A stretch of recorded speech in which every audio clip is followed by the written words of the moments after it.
반갑습니다. 내 가족의 사건처럼 하나하나 최선을 다하는 법무법인 이현입니다. 누구나 법적 문제가 생기면 심적으로나 경제적으로 큰 부담을 갖게 됩니다.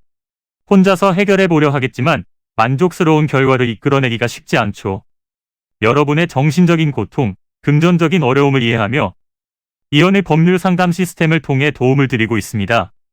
의뢰인의 문제는 하나의 사건이 아니라 한 사람의 삶이라는 마음으로 면밀하게 분석하여 해결의 실마리를 찾아드리겠습니다.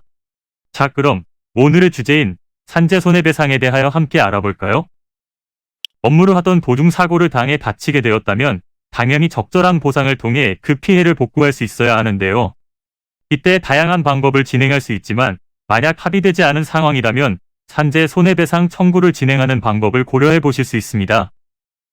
손해배상이란 타인에게 해를 끼쳤을 때 이를 해결하기 위해 법규에 따른 금전적인 보상을 하는 것을 뜻합니다. 대부분은 불법적인 행위를 하였을 때 이러한 방법을 진행하고 있는데요.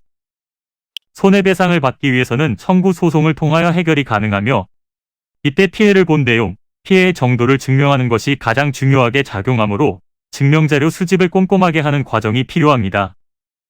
산재 또는 정신적, 재산적 피해가 대표적이며 그 외에 다른 문제들도 많기에 사전에 성립요건을 필수로 살펴보신 후 소송을 진행하시는 것이 바람직합니다.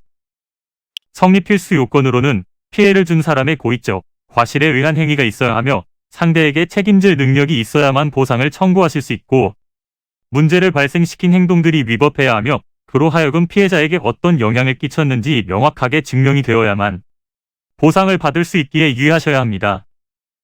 소송에 앞서 내용 증명을 보낸다면 소송 진행 과정에서 증거자료로서 도움이 되며 상대방에게 심리적 압박을 주어 소송까지 가기 전에 해결될 가능성도 있습니다. 다만 손해배상의 청구는 소멸시효가 존재하기 때문에 성립요건에 모두 충족이 된다고 할지라도 소멸시효가 지나면 기각 판결이 됩니다. 소멸시효는 불법행위로 인해 피해가 발생했다는 사실을 알게 된 지 3년 안으로 불법행위가 있었던 시기로부터 10년 이내에 청구권을 행사할 수 있습니다.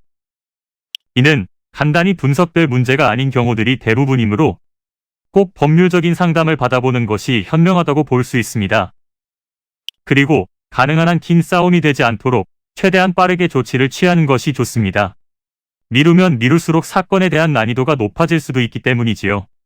가벼운 병도 방치를 하면 상당히 무거운 병이 되듯이 이 또한 역시 사전에 바로잡으셔야만 간단한 조치로도 해결할 수 있는 가능성이 높아지는 것입니다. 여러분이 골머리를 앓고 계신 그 사안, 저희 법무법인 이현에게 알려주세요. 이현의 법률 상담 시스템을 통해 든든한 지원군이 되어드리겠습니다.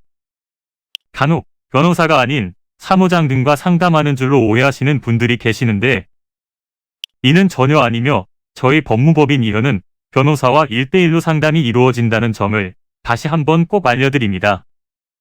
저희는 하나의 분야가 아닌 민사, 형사, 가사뿐만 아니라 비송사건 등 모든 것을 추구하고 있는 종합 로펌입니다. 가장 궁금해하시는 사건의 해결 가능성과 해결의 키포인트, 예상되는 문제점과 해결 방안 등을 총망라하여 종합적인 시각으로 안내해드리고 있습니다. 보다 정확한 상담을 위해 전국, 전 지역 상담 접수를 먼저 실시하오니 해당 화면에 보이는 번호로 먼저 연락을 주시면 친절한 안내를 도와드리도록 하겠습니다. 인터넷으로 법무법인 이현을 검색 후 홈페이지를 살펴보시고 와도 좋습니다. 언제나 의뢰인이 처한 상황을 이해하며 그 입장에서 생각하겠습니다. 저희는 법무법인 이현이었습니다. 감사합니다.